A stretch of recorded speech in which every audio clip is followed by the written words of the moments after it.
So your final project directions are located right at the top of the final project and final project slideshow block. And basically there's a folder structure you're going to have to create, which is worth some points.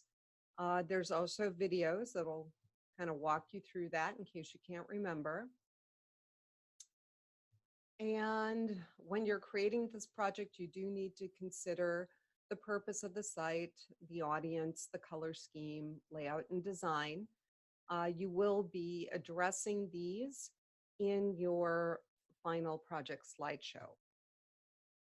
There are minimum requirements for HTML and CSS. And so these are the minimal requirements. And if you want to do more, that is awesome. But this is the least amount that you have to do. Okay, so if you meet all of the minimal requirements, then you will receive all 35 points for this section. For your CSS, there's requirements for the index page you're going to create, and there's also requirements for printing.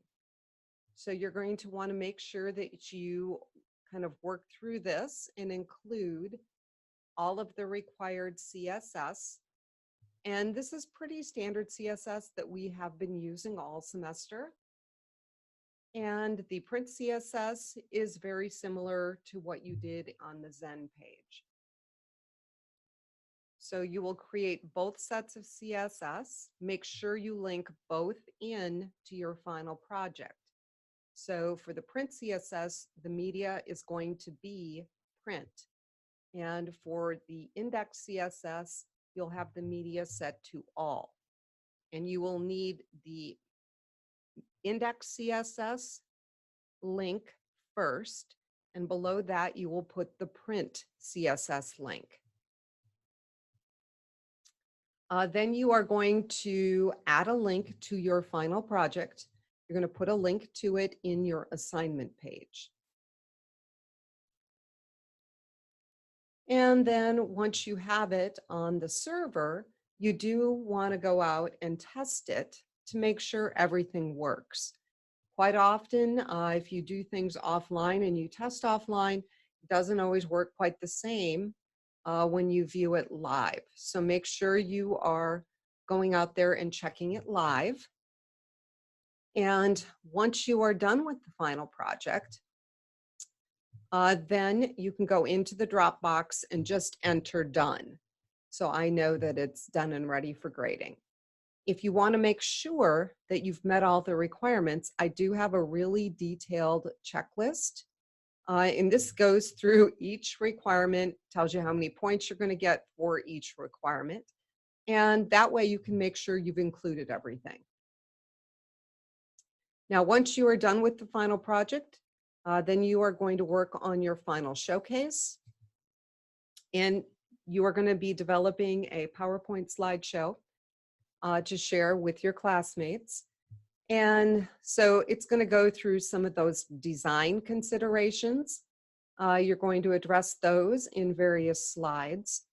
And once you are done addressing all these areas, you are going to convert your slideshow into an MP4 video.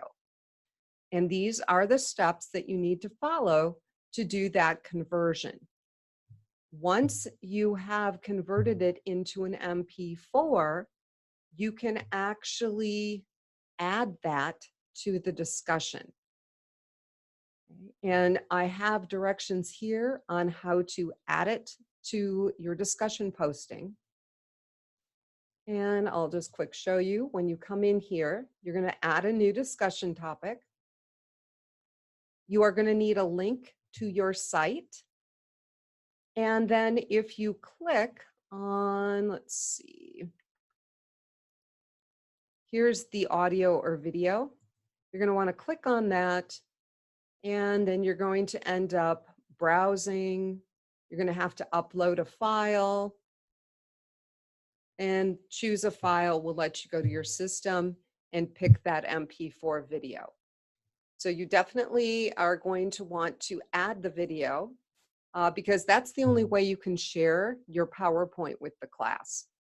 So the two things that you have to have in here are the video, and you also have to have a link to your website.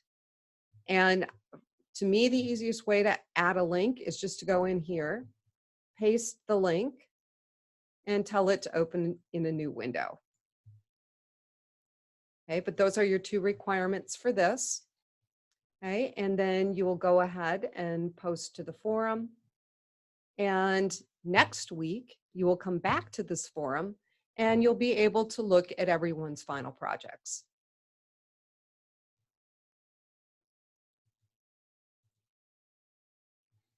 Okay, so that's pretty much what we have going on this week. Please let me know if you run into any problems or if you have questions.